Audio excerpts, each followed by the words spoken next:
In Missouri, Olivia Rodrigo hands out free morning after pills and condoms at her show. What's the age range of that concert? Olivia has teenage fans, but also like young adults into maybe like early mid-20s. I mean, I'm definitely a fan. Same. 25? Oh my goodness, I'm turning 26. Sorry. I'm almost 31 and I still listen to her music. Oh, absolutely. So she does have a wide demographic, but of course the conversation here is for her younger audience members, is this a good collaboration? So let's set the scene. Just hypothetical here. So I have a younger cousin. I was getting questions from her around 14 years old, asking more about, sexual things as one would or have that curiosity about. I know at that age, I had questions as well. And we were getting that sex ed class in high school. Correct. Middle school and high school, actually. Now, let's say your 14, 15-year-old cousin, sister, brother comes home from an Olivia Rodrigo concert and has contraceptives. How do you feel about it? I think personally, as long as the concert has a disclaimer stating that this show is meant for maybe more mature audiences, if the parents are aware of what's going to happen at this concert, I personally don't have a problem with it. Like you said, in high school and even as early as middle school, we have sex ed. A lot of teens are aware of sexual experiences and sexual education. This shouldn't necessarily be a shocking thing, at least to me. I think it's better that teens are educated about this instead of being in the dark about it. I agree. This is definitely a creative way to do so, but I think a lot of people who are more conservative about this topic and about the age range as well, to put it in perspective for this crowd, sex is real. That experience is real. It is happening. Young audiences, they are going to have questions. They're learning it in school, whether you're opting for them to even have a sex ed class or not. Their classmates are experiencing it. Some people are encouraging it. This experience is being talked about. I love that this generation is being a little more outright about it. Like, for example, I know this isn't the same, but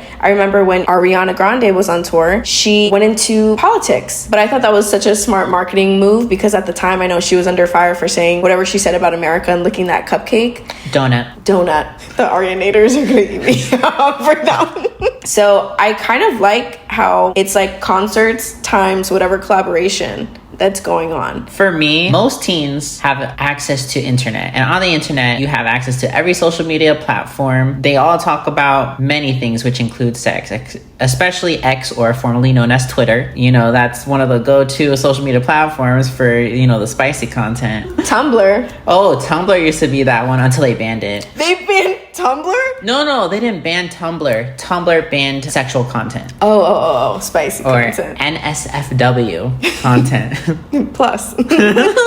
I'll say this again to like very, very conservative people, educators or parents. You can try your best to filter out as much as you can for your child, but there is not enough filters in the world to protect them against these topics. It's going to happen in conversation. We don't know when these topics are going to come up. So why not educate? Here are some statistics on teens and their sexual activity. Approximately 40% of adolescents aged 15 through 19 have reported having had sexual intercourse. By the age of 18, over half of US teens have had sexual intercourse, with estimates suggesting around 55% of male and female teens. If over 40% of teens 15 through 19 are already having sexual experiences, which fall into Olivia's demographic, wouldn't you want them to be educated? Exactly. Wouldn't you want to not necessarily control, but have some sort of control over that narrative? I'm not saying a 15-year-old needs to know every little thing about sex,